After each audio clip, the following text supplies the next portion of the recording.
"You're not smart enough to make it out there." I was 18 when my mother said that. She laughed while she said it. So I stayed. I took the job she picked. I checked the mailbox every week, and every week she looked me in the eye and told me nobody wanted me. And I believed her. For 12 years, I believed her. This past fall, the whole town packed the church hall to give her an award. Citizen of the Year. The selfless widow who raised her daughter alone. They put a plaque in her hands and asked me to come up and say a few words about the woman she was. So I did. I walked to the front. I set 9 envelopes on the podium, one by one, where everyone could see. 9 college acceptances, 6 full scholarships. Everyone addressed to me. Every one she pulled out of our mailbox and locked in a drawer before I ever knew it came. The one on top was from the school she swore would never take me. I didn't shout. I didn't cry. Because the letters weren't the worst thing in that drawer. Everyone in Linden Creek knew my mother, Patty Harmon. The widow on Cedar Street who buried her husband young and raised her girl alone and never once asked for help. 15 years at the food pantry, first pew, every Sunday. The kind of woman people pointed to when they wanted to explain what a good person looked like. "Your mother is a saint," Mrs. Dell told me once at the register. "You know that, right?" "I know," I said. I always said I know. That fall, the town decided to make it official. Citizen of the Year. There was a flyer taped to the pharmacy door where I worked, right at eye level, so I saw it 40 times a shift. My mother's face in the corner of it, smiling. The caption underneath read, "A lifetime of quiet service." I worked the counter at the pharmacy on Main. 12 years, same store. I knew every regular's refill schedule and every kid's allergy season. I was good at it, in the way you get good at anything you do for 12 years without choosing it. People asked, sometimes, why I'd never left, why I'd never gone to school, gone somewhere, become something. "I'm not really a school person," I'd tell them. My mom always said so. I believed that the way you believe your own name. One afternoon, a woman my age came in for a prescription. We'd graduated the same year. She was a pharmacist now. Her own store, 2 towns over, just passing through. She was kind about it. That was the worst part. She didn't gloat. She just stood on the customer side of a counter I'd stood behind for 12 years, and neither of us said the thing we were both thinking. I went home that night to the house on Cedar Street, my old room. My mother in the kitchen, sorting the mail like always. She got to the mailbox first. She always had. "Anything for me?" I asked. "Just bills, honey. Nothing exciting." There was a room at the back of that house we called the spare room. It had been a junk room my whole life. Boxes, old coats, a sewing machine no one used. And against the far wall, my mother's bureau. A heavy old thing, 6 drawers, the bottom one locked. It had always been locked, as long as I could remember. "What's in the bottom drawer?" I'd asked her once, as a teenager. "Old paperwork," she said, not looking up. "Leave it." I left it. For years, I left it. There was no key that anyone knew about. The little lock was scratched and dull. I assumed it held tax returns, my father's death certificate, the boring sediment a life leaves behind. I never thought about it. Then, in June, a pipe burst behind the spare room wall. It happened at night, in a storm. Water came up through the baseboards and across the floor, and the boxes started to wick it up like sponges. My mother was away. An overnight trip with the church group, 3 counties over. She called when I told her. "I'll handle the room, Mom," I said. "Go back to sleep. I've got it." "Don't move my things," she said. Quick. Sharper than the moment needed. I told her I wouldn't. I spent 2 hours hauling soaked boxes to the porch. By the time I got to the bureau, the bottom of it was sitting in half an inch of water. The wood was already swelling. I emptied the 5 drawers that opened.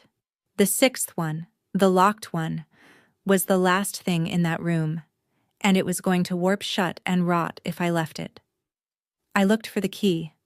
There wasn't one. So I went to the garage and got a flathead screwdriver. I told myself I was saving her paperwork. That's the story I had in my head as I worked the blade in behind the little lock. Saving her things. Being helpful. Being the good daughter who handles the room so her saint of a mother can sleep. The lock gave with a small, cheap sound. The drawer slid open.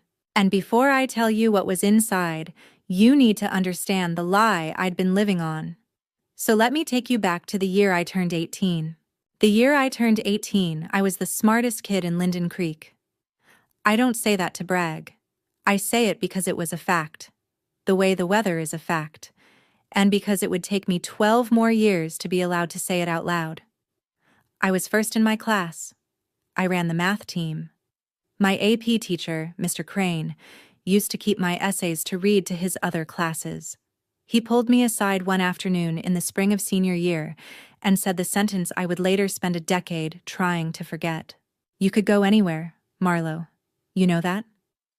I did know it. For about 3 months, I let myself know it. My father had died when I was 8.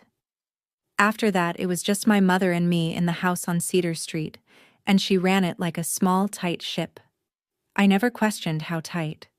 When you grow up inside a rule, you don't see it as a rule. You see it as the shape of the world. So when I started talking about college, real college, far away, and my mother's face changed, I read it as concern. She had a way of folding her arms and tilting her head, like she was about to tell you something for your own good. People like us don't get into places like that, she said. She said it in the kitchen, drying a glass. She set the glass down without a sound, but I applied anyway, quietly. I used the school's computers. I asked Mr. Crane for recommendations. I sent applications to 9 schools, and at the top of my list, the one I didn't even tell my mother about, was a school 4 hours north. The kind of school you don't say out loud in a town like ours, because saying it sounds like asking to be laughed at. I found a brochure for it once, on my desk, folded in half. I hadn't folded it. When I asked my mother about it, she said she'd been tidying. Then the answers started coming back. Or, that's what I thought. Here's what I believed for 12 years. I believed I applied, and I lost. I believed the letters came back thin, the way rejection letters are supposed to be thin, and that my mother, kind, protecting me from the slow drip of bad news, collected the mail before I could see most of it. Every week I'd ask, "Anything come for me today?" "Nothing for you," she'd say. Again. Again. She always added the again, like a small weight set on top of the last one. I told myself it made sense. I wasn't connected. We didn't have money. Maybe my essays weren't as good as Mr. Crane thought. Maybe he was just being kind. The story built itself, brick by brick, and my mother handed me the bricks, and I laid them. By May, the other kids were getting their acceptances, posting them, comparing them, and I had a mailbox full of nothing, and a mother who watched me check it with an expression I read, back then, as sympathy. There was one afternoon in particular. The school held a senior assembly where they read out where everyone was headed in the fall, alphabetically, the whole class clapping for each name. They got past the P's without saying mine. A few kids turned around to look at me. I kept my face very still. Afterward, in the parking lot, a girl I barely knew asked where I'd ended up, and I said I was taking a year to figure things out, and she nodded the way you nod at someone you've already filed away. I went home, and my mother asked how the assembly was. I said it was fine. She made my favorite dinner that night, and I remember thinking how lucky I was to have a mother who softened the hard days. I had it exactly backwards. She wasn't softening the day. She was the one who'd made it. The day it broke, I said the quiet part out loud. We were at the kitchen table. I told her I'd applied to that school in the north, the one 4 hours away. I said maybe there was still a chance. My mother laughed. It wasn't a cruel laugh. That's what I need you to understand. It was soft, almost loving. The laugh you give a child who says they want to be an astronaut. "Oh, honey," she said, "you're not smart enough to make it out there." She picked up her tea. She took a sip. Her hand was steady. Not a tremor. Like she was reading the weather off a card she'd memorized years ago. And I believed her. That's the thing about being told you're not enough by the one person who's supposed to know you best. You don't argue. You don't have the standing to argue. She'd known me my whole life. If anyone would know whether I was smart enough, it was her. So I stopped asking about the mail. The next morning, she had good news. She'd talked to a man she knew, and there was an opening at the pharmacy on Main. Steady work. Close to home. "It's a good job," she said. "You'll see." I took it. I folded the brochure for that northern school into a square and put it in the back of a drawer, and I told myself I was being grown up about my limitations. I bought a pharmacy blouse. I ironed it the night before my first shift, careful with the seams, and I hung it on the back of my door, and I felt almost relieved. Relieved to know my size. Relieved to stop reaching for something that was never going to fit my hands. One by one, the kids I'd grown up with left. They went to schools in cities I'd never see. They came back at Thanksgiving with new words and new clothes, and that look people get when they've been somewhere.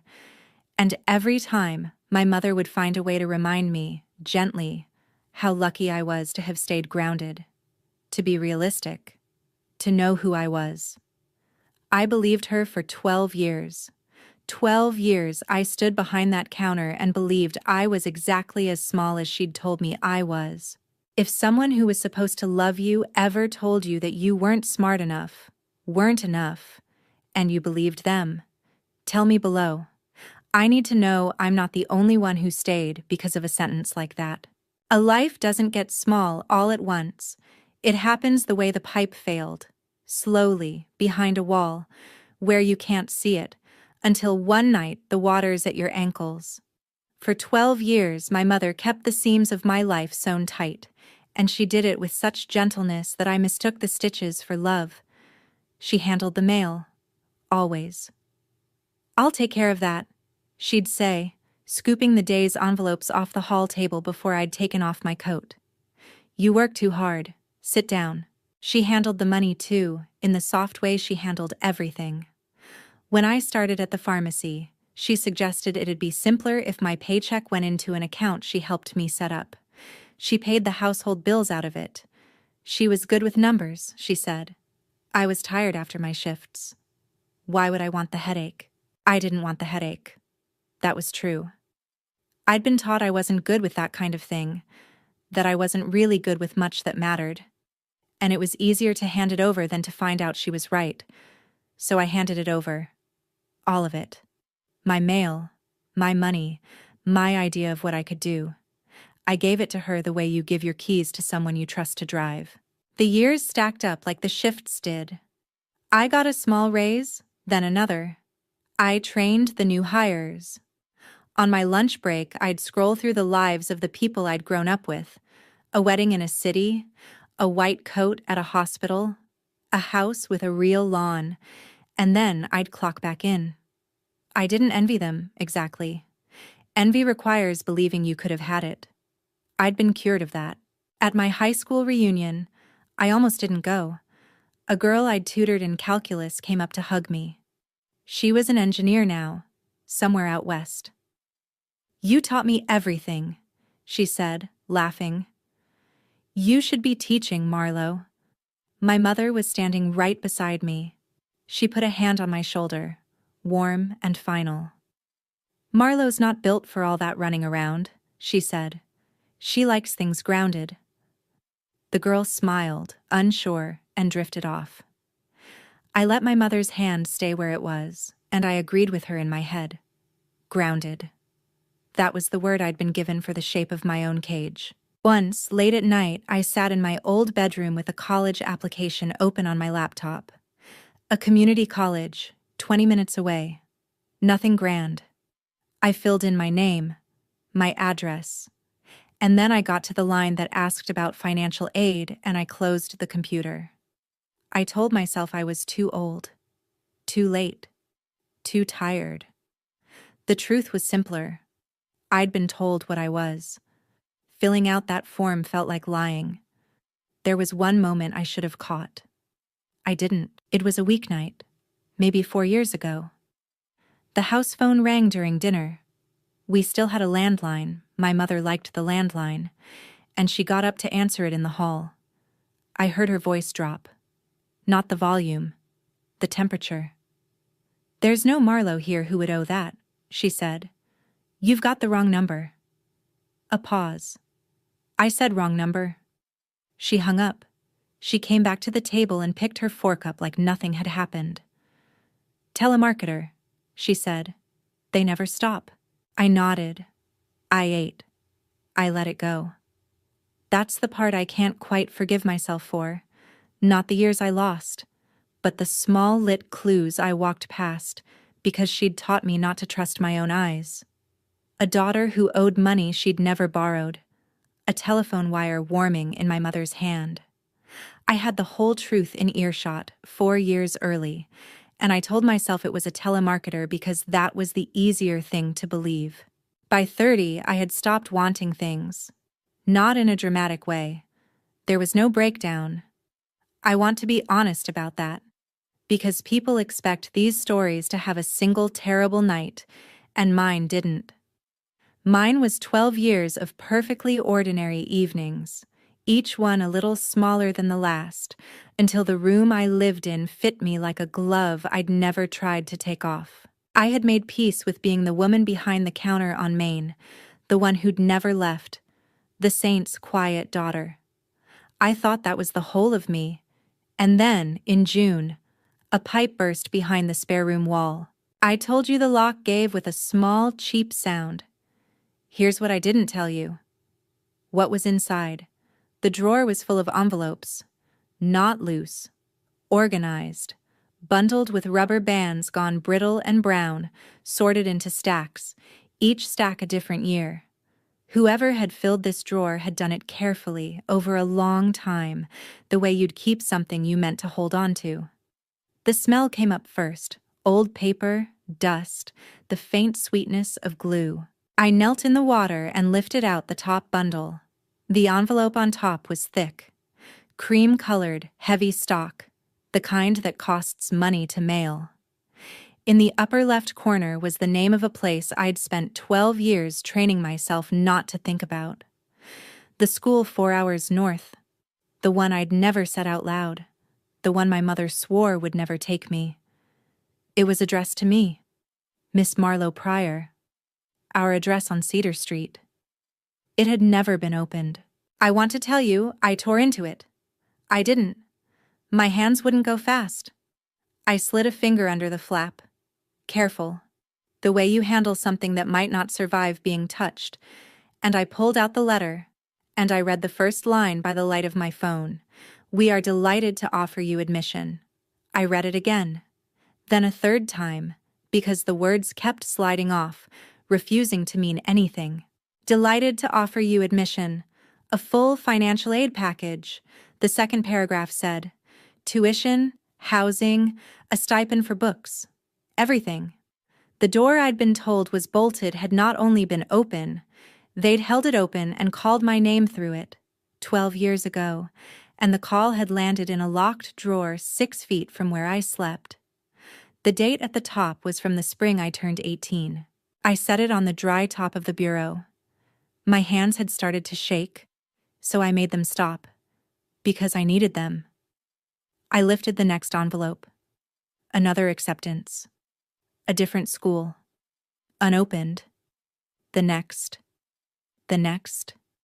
The next. 9 envelopes. 9 schools. 9 letters that all began with some version of the same impossible word. Pleased, delighted, thrilled. And 6 of them. 6. Named a full scholarship. Full rides. Money that would have carried me anywhere I'd been brave enough to point myself. I laid them out in a row across the top of the bureau, in the dark, in a flooding room, and I looked at the proof of a person I'd been told didn't exist. I had been good enough. I had always been good enough. I had been good enough 9 times over, and the woman down the hall had collected each yes as it arrived and locked it in a drawer and looked me in the eye every week and said nothing for you, again. I knelt back down. There was more in the drawer, under where the bundles had been. A second layer. And it was different. These weren't the heavy, cream-colored envelopes the school sent. These were thin. Windowed, the cheap kind, with a plastic panel so a machine can read the address. Some were stamped in red. I picked one up and tilted it to the light. The red said, "Past due." It was addressed to me. I opened it. Inside was a statement from a credit card company, my name across the top, Marlowe Pryor, and our address, and a balance in the thousands, and a date that was years old. I had never owned a credit card. In 30 years, I had never once signed up for one. I'd been told I wasn't responsible enough for that kind of thing. I sat very still and did the arithmetic I'd been told I couldn't do. The earliest statement was dated the year I was 17, which meant that while I was a senior, ironing a pharmacy blouse, believing I had failed, there was already another version of me out in the world. A paper version, with my name and my number on it, running up money I would never see a dollar of. I opened another, a different card, another balance. I started to count. I stopped at 11 separate notices and gave up. There were more behind them. Different lenders, different years. One envelope, near the bottom, wasn't a card at all. It was a loan. A home improvement loan, the letterhead said, for $18,000. My name was on the borrower line, and on the line beneath it, where it asked for a cosigner, there was a second name in a second hand. I knew that handwriting. I'd seen it on Christmas cards my whole life. I took out my phone. I photographed every page, one by one, the school's letters and the bills both, my hands finally steady, because some cold, quiet part of me had already understood what the rest of me wasn't ready to say. Then I put everything back exactly as I'd found it. Same order, same brittle rubber bands. I dried the drawer with a towel so the wood wouldn't tell on me, and I slid it shut. The school's letters were the top layer. Underneath them, going down through the years, was the rest. I had not been looking at the truth. I had been looking at the lid of it. I didn't say anything to my mother when she got home. I want to be honest about why. It wasn't strategy yet. It was that I'd spent 12 years learning that when I said what I saw, she could make me unsee it. If I told her, she'd have an answer. A soft, reasonable answer, delivered with that tilt of the head, and I was afraid, actually afraid, that I'd believe it. So I said nothing, and I started, for the first time in my life, to find things out for myself. I began with the debt, because debt leaves a trail anyone can follow. You can pull your own credit report. I didn't know that. I learned it on my break, on my phone, hunched over the request form between customers. A few days later, it came back, and I read it in my car in the pharmacy lot with the engine off. It was years long. Accounts I'd never opened, the oldest going back to when I was 17, a year before I'd even graduated. Credit cards, a store card, the personal loan. Most of them defaulted, charged off, sold to collectors. My credit, the report told me in its flat machine language, was destroyed. It had been destroyed for years. I had a credit score the way a person has a shadow they've never turned around to look at. It had been following me the whole time, ruined, and I'd never known I had one. I started keeping my own folder then. A cheap accordion one from the pharmacy's school supply aisle, paid for in cash so it wouldn't show up on any statement. Every night after my shift, I added to it. I called the toll-free numbers on the collection notices and learned, in pieces, what had been done with my name. The dates accounts were opened, the addresses on file, all of them Cedar Street. One representative, reading off her screen, asked me to verify my identity by confirming a card I'd opened back in 2013. I told her I'd been a teenager in 2013. There was a pause on the line. "Ma'am," she said carefully, "you may want to look into identity theft." I wrote the phrase down. A stranger on a customer service line had named it out loud, gently, weeks before my own mother ever would. The loan was the part that turned my stomach. $18,000. A home improvement loan, taken out in my name. I remembered the summer it was dated. That was the summer my Uncle Gerald's repair shop got its new roof and its new sign. I'd thought at the time that business must be good. I called Gerald. I kept my voice easy. "Uncle Gerald, quick question. Did you and Mom ever take out a loan together? Something with my name on it?" A long pause. I could hear him breathing. "Your mom handled all that," he said finally. "You'd have to ask her." "Ask her what?" "I gotta go, Marlo." He hung up, and I had my answer. The way you have an answer when a man won't give you one. I went back to the drawer one night when my mother was at her church meeting. I'd told myself the bills were the worst of it. They weren't. Under the loan, near the very bottom, were the copies. That's the only word for them. Copies. My mother had kept copies of letters she'd written. Letters I had never seen, never dictated, never signed. Letters to the 9 schools. Each one declined the offer. Politely, gratefully. "We so appreciate your generosity, but I have decided to pursue a different path," and at the bottom of each one was my name, my signature, except it wasn't mine. It was someone trying to write mine. The loops a little too careful. The M built wrong, the way a forger builds a letter they've studied but never owned. I found her practice too. Earlier drafts, the M tried 3 different ways. She hadn't done this in an afternoon. She'd done it carefully. The way you do something you intend to keep secret for a long time. She hadn't just hidden my future. She'd answered for it.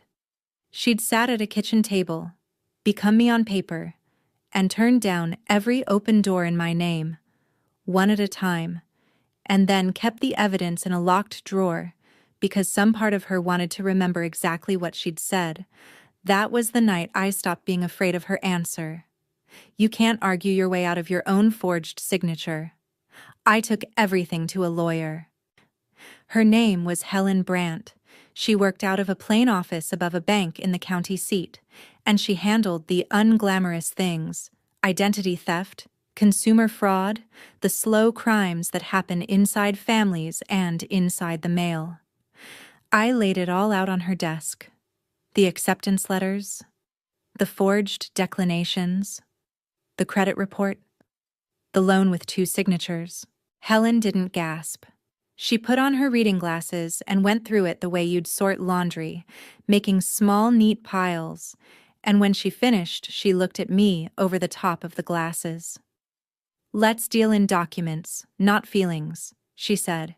"Then the feelings take care of themselves." She told me what I had and what I didn't. Some of it, she said, might be too old for criminal charges.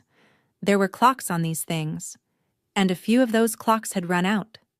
But the credit could be cleaned. The fraud could be proven. And the forged letters, she said, tapping them, were something else entirely. Proof of intent. Proof that none of this was an accident. Then she asked me a question that put the last piece in place. "These full scholarships," she said. "To take them, you'd have filed for financial aid? The federal forms?" "I guess. Everybody does." "And those forms," Helen said, "pull your financial information, your credit, your name against every account opened under it." I looked at her. If you had gone to college, she said slowly, the first thing that would have happened is a federal office running your name, and they'd have found all of this. The cards, the loan, the fraud, in your mother's hands, under your name. The room got very quiet. For 12 years I'd thought my mother kept me home because she believed I was stupid. I'd built a whole self around that belief. And it was wrong. It was precisely backwards. She didn't hide these because you'd fail, Helen said. She hid them because you'd find out. My mother had looked at a brilliant daughter and seen a threat. The smarter I was, the more certain it was that I'd leave, and the moment I left, the paperwork would betray her. So she'd reached for the one tool that would keep a smart girl sitting still. She'd told me I wasn't smart enough. It was never an insult, it was a lock.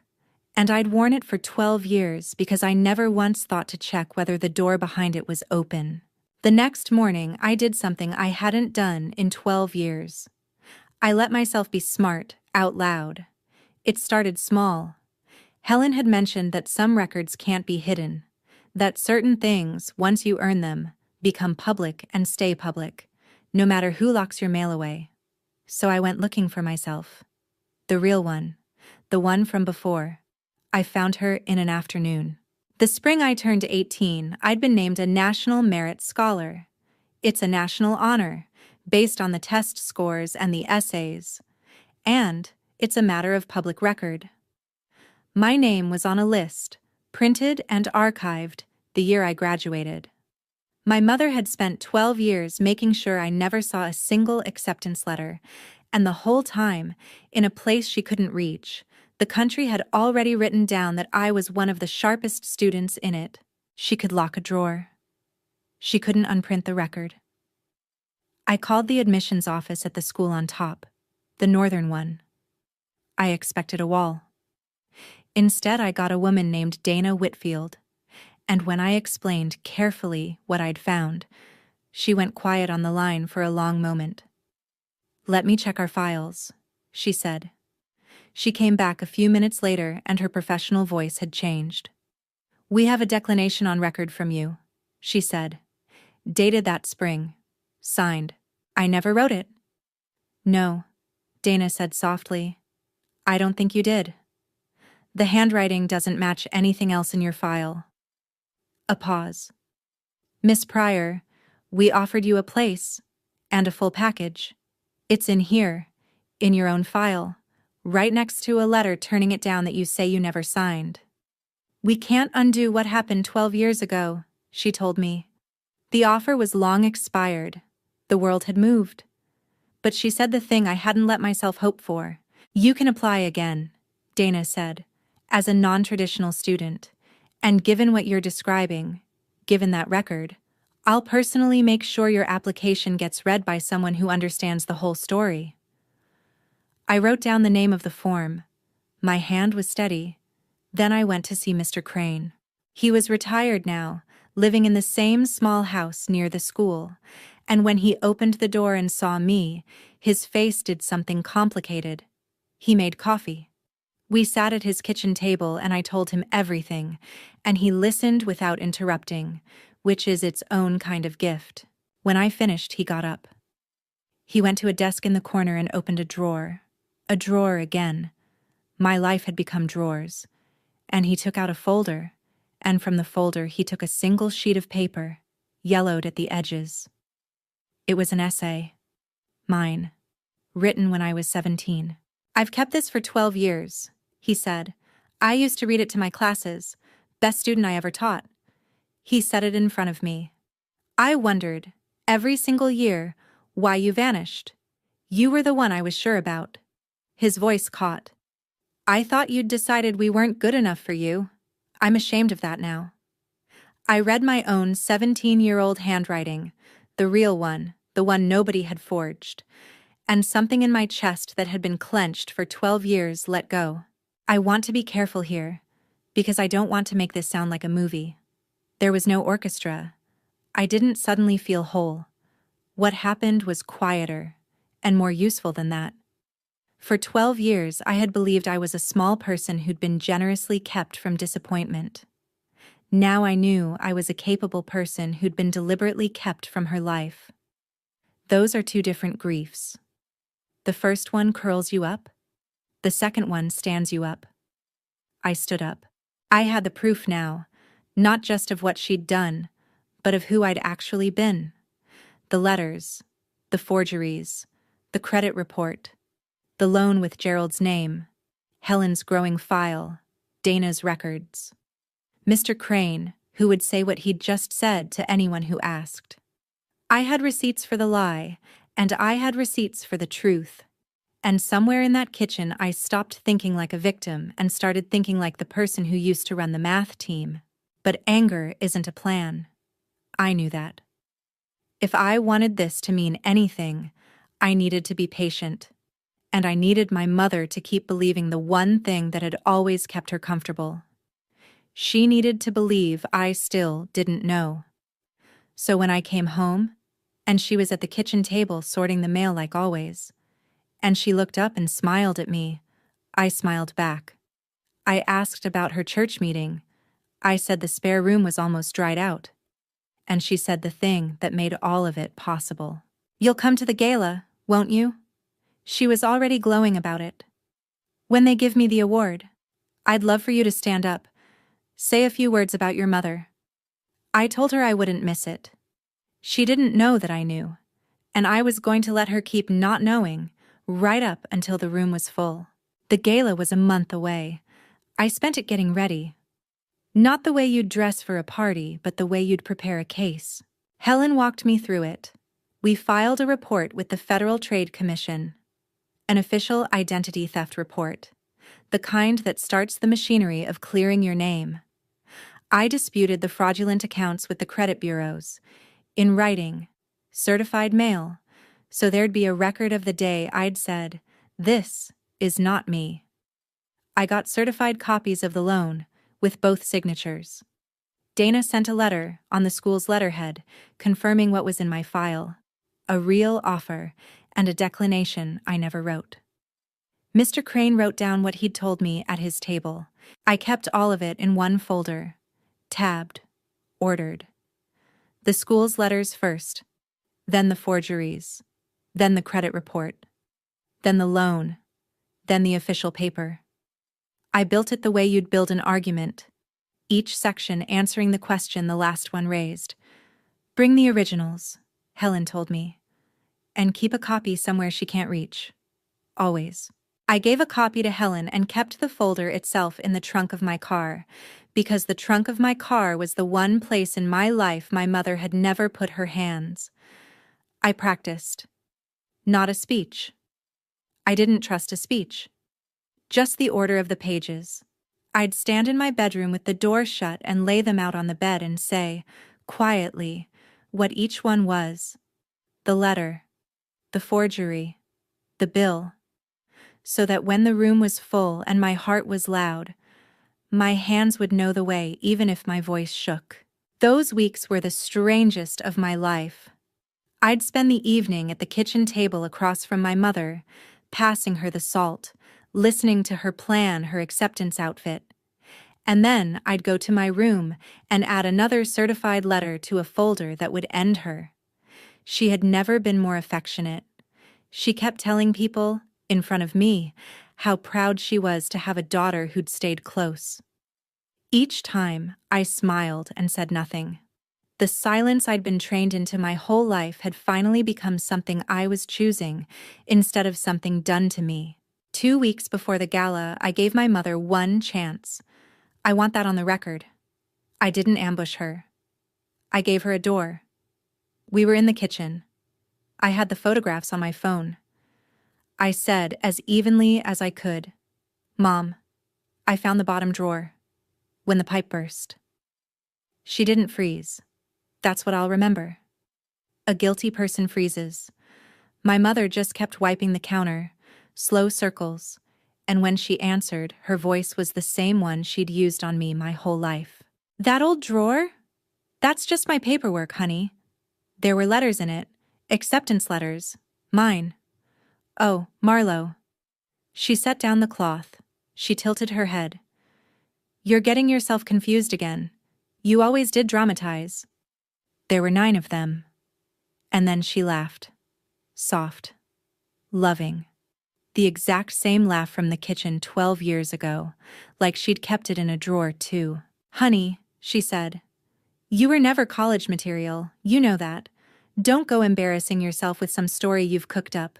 She picked the cloth back up and went back to wiping the counter. That laugh decided everything. Because in that moment I understood the rule I'd lived under my whole life. That in private, between the two of us, her word would always win. She had 30 years of practice at making me doubt my own eyes. If I confronted her alone, she'd tilt her head and laugh, and a small trained part of me would wonder if maybe I had it wrong. There was only one kind of room where her word couldn't beat the truth. A full one. A room with witnesses, with the award committee, with the whole town she'd built her sainthood in front of. In that room, my hands and my folder would say what I could never make stick at a kitchen counter. She wanted to stand at a podium and be told she was good. Fine. I'd let her have the podium. The gala was held in the fellowship hall behind the church on a Saturday in October. There were about 80 people. The committee, the pastor, neighbors, the regulars from the food pantry, a few faces from the pharmacy. White tablecloths. A folding stage at the front with a podium and a microphone. On the head table, a small wooden plaque caught the light. My mother's name engraved across the front of it. She sat up there in a navy dress, glowing, accepting the warmth of a room that thought it knew her. I came in a few minutes late, on purpose, and took a seat near the back. A woman I half knew leaned over and squeezed my arm. "You must be so proud of her," she whispered. "I am," I said. Under the table, on my lap, I held the folder I'd carried in from the trunk. My heart was beating slow and cold and even, the way it does when the part of you that used to be afraid has finally gone quiet and handed the controls to someone steadier. I'd waited 12 years to know who I was. I could wait through the salad. They served dinner. They gave speeches.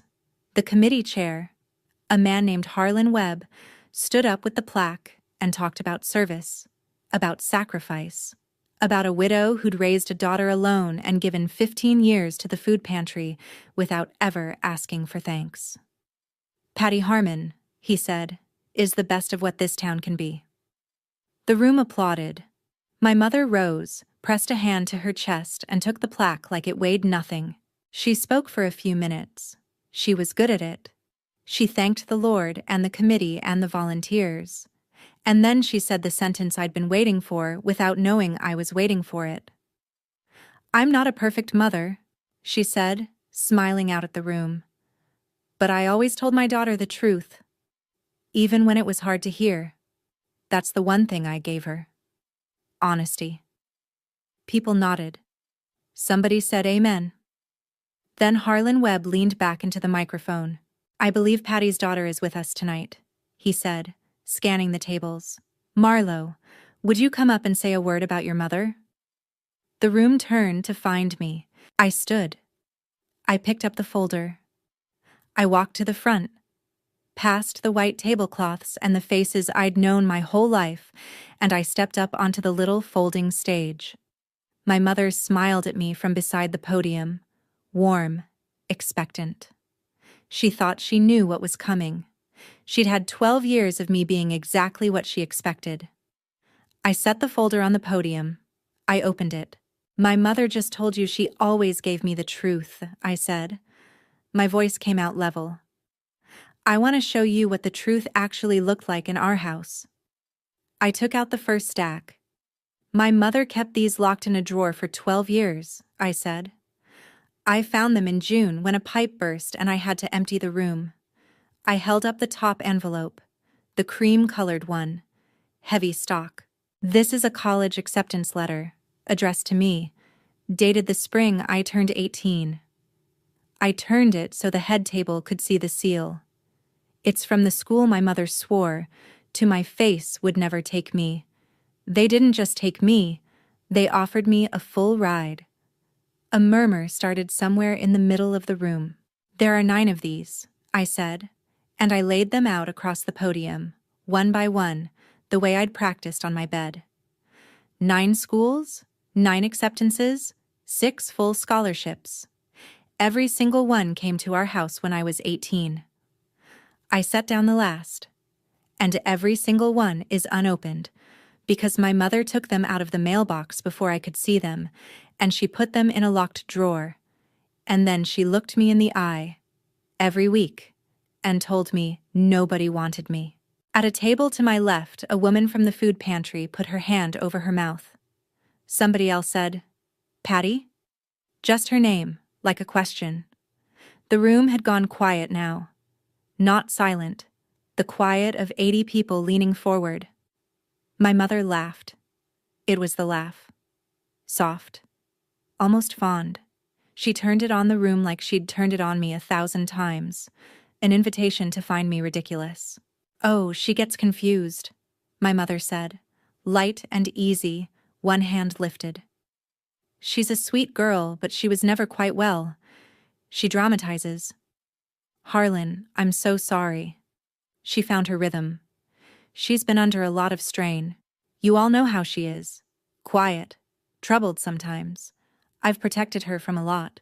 A few people gave the uncertain laugh you give when someone hands it to you. She was reaching for the room. She knew that room. For a second, I felt the old pull. The small trained part of me that wondered if she'd win again, the way she always won.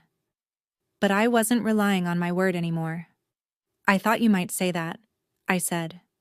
I reached into the folder and took out the second stack. "These are letters too," I said. "But these went out, not in. These are declinations, letters turning down every one of those scholarships, politely, gratefully, one to each school." I held one up. "Each one is signed. With my name." I let that sit for a beat. I never wrote them. I never saw them. I didn't know they existed until June. I set the letter on the podium next to a card from the folder with my real signature on it, side by side, so the front tables could see them both. That's my signature, and that's someone trying very hard to copy it. You can see the practice. The early ones are stiff. The later ones get smoother. Somebody sat at a kitchen table and learned to be me on paper. My mother's smile had stopped moving. "This isn't a story I cooked up," I said. I looked out at the room, not at her. I called the school. "There's a woman there named Dana Whitfield in admissions," and she pulled my file. She found the real offer, and right next to it, she found a letter declining it, signed in my name, by a hand that doesn't match anything else I ever wrote. I held up Dana's letter on the school's letterhead. "She put that in writing. It's right here." From a table near the front, a man stood up. It was Mr. Crane. He hadn't told me he was coming. I'd mentioned the date. That was all. But there he was, on his feet in his good jacket, and he spoke to the room in the steady voice he'd used on classrooms for 40 years. "I taught Marlo Pryor," he said. "Best student I had in 30 years of teaching. I wrote her recommendations myself." He looked at my mother. "I spent 12 years wondering why the brightest kid I ever taught disappeared into a drugstore counter. Now I know."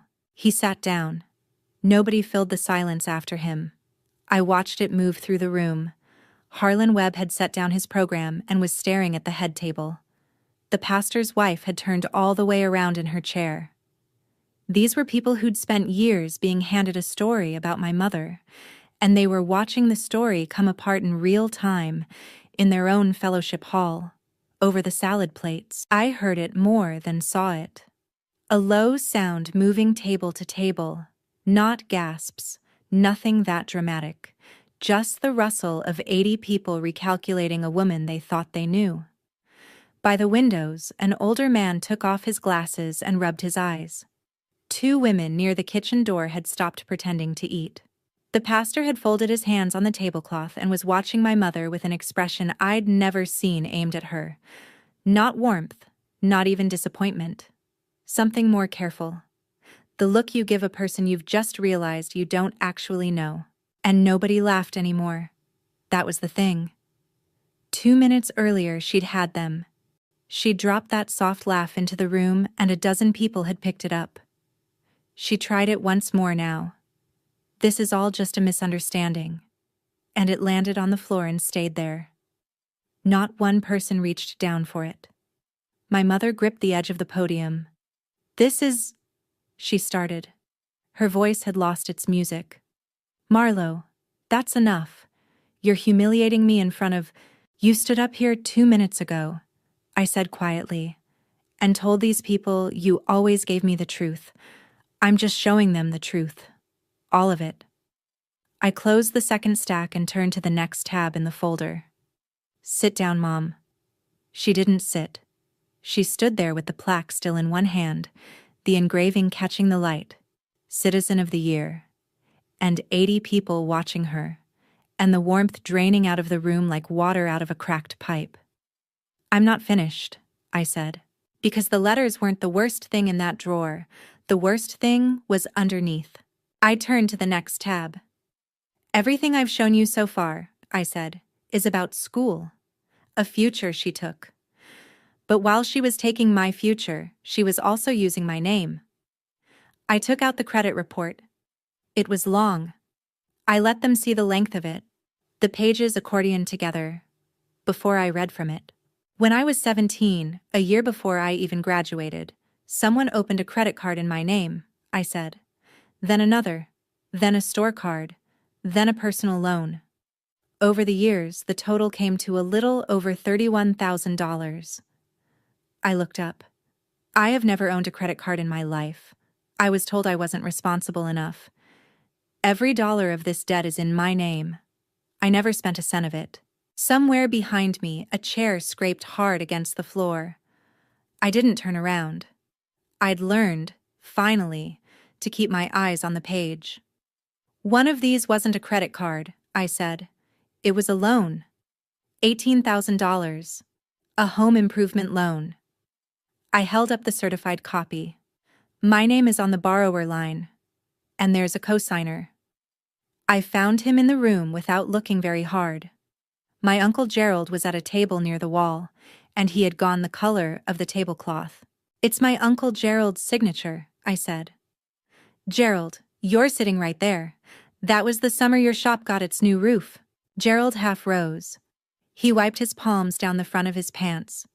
I'd watched him do that my whole life, every time he lied, and his mouth opened and nothing came out.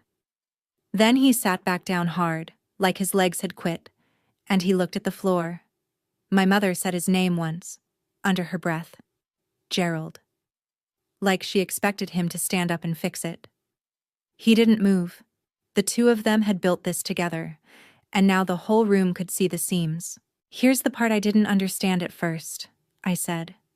"Why? Why hide the letters at all? For 12 years I thought my mother kept me home because she believed I was stupid. I built my whole life around believing her." I let myself look at her then. But that's not it. To take any of those scholarships, I'd have had to file for financial aid, federal forms, and those forms pull your whole financial record, every account opened in your name. My voice stayed level.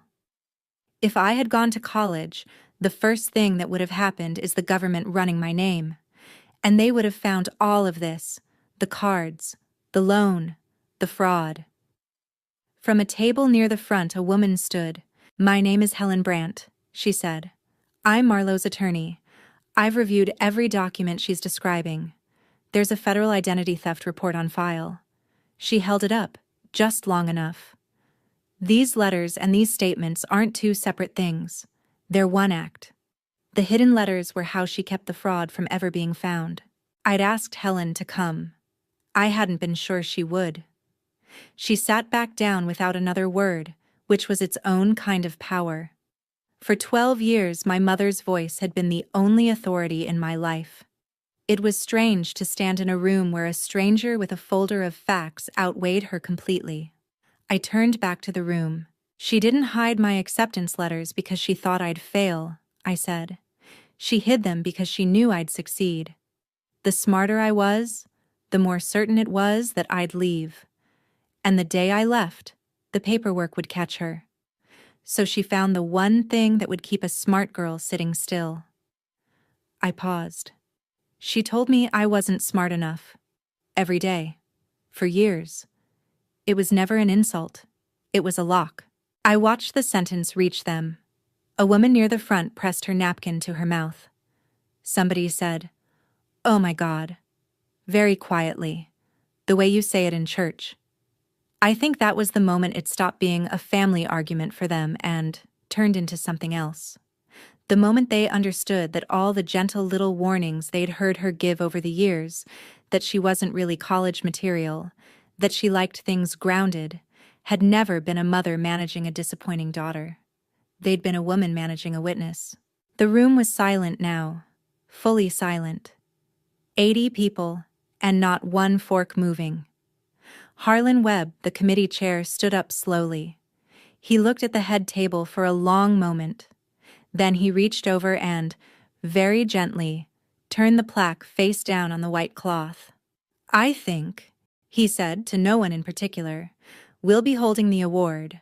A few people had started to cry. Quietly. The food pantry women, the ones who'd worked beside her every week for years and were only now understanding what they'd been standing next to. Near the wall, my Uncle Gerald stood. He didn't say a word. He gathered his coat and went out a side door, not the main one, his head down, and a few people watched him go and understood that too. A man at his table moved one seat away from the empty chair, as if the chair itself had done something, and that was when my mother lost it. Up to that second she'd been searching the room for an ally, a face that still believed her.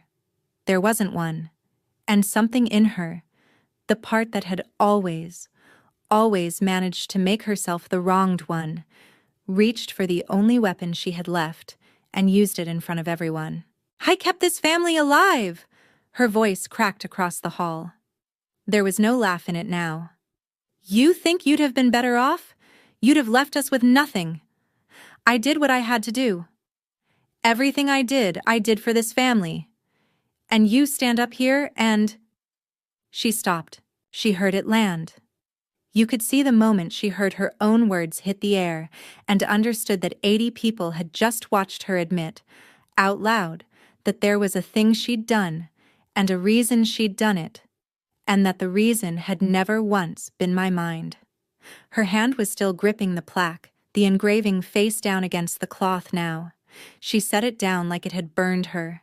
For a moment nobody moved. Then, near the back, one person stood. Not to clap. There was nothing to clap for. Just to leave. And it broke the spell, and others began to reach for their coats. My mother stood alone at the head table in her navy dress, beside a face-down plaque, in a room emptying around her. For the first time in my life, she had run out of audience. I closed the folder. "You can keep the town's opinion," I said. "I'm keeping my name." I stepped down off the little stage. Nobody stopped me. The room parted. The food pantry women, the pastor, the regulars from the pharmacy. And I walked the length of the fellowship hall and out the double doors into the cold. The door swung shut behind me and cut the sound off all at once. The parking lot was dark and empty and mine. I stood there a moment in the October air and breathed, and my hands, the hands that had just laid out 9 letters in front of a whole town, were finally, completely still. If you've ever had to stop protecting someone who never protected you, I want to hear what that cost you. Say it below. Somebody scrolling tonight needs to know they're allowed to. Here is what happened after, because these stories should end with consequences, not just a good exit line. My credit didn't clear overnight. It cleared the slow paperwork way, the federal report, the disputes, the certified letters, one account at a time falling off the record as the fraud was proven. Helen handled the parts I couldn't. The home improvement loan got untangled. Gerald, faced with his own signature next to a forgery, suddenly remembered a great deal about who had arranged what. Some of it was too old to prosecute. Helen had told me that from the start. But my name came back to me, on paper and otherwise. The town sorted itself out too. Sainthood, it turns out, doesn't survive a fellowship hall. The award stayed face down. People who'd spent 15 years admiring my mother were not in a hurry to be seen beside her at the pantry. A few weeks later, an envelope came to me. A real one. I'd applied to that school in the north again, the one she swore would never take me. As a 30-year-old woman with a story and a national record nobody could erase. Dana Whitfield kept her word. Someone read the whole thing. They offered me a place for the coming year and aid to go with it. Need-based now, since my name was finally clean enough to qualify.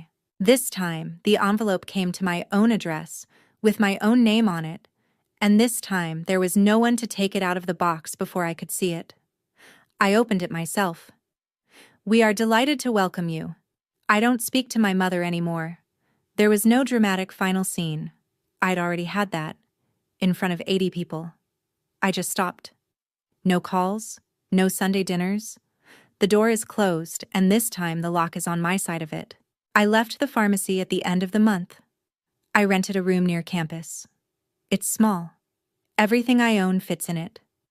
For the first time, the size of the room I live in is a thing I chose. On my last shift, I set my name tag on the counter. The worn plastic one, the letters half rubbed off. And I didn't take it with me. My mother told me I wasn't smart enough to make it out there. She was wrong about the first part. And in the end, I made it out.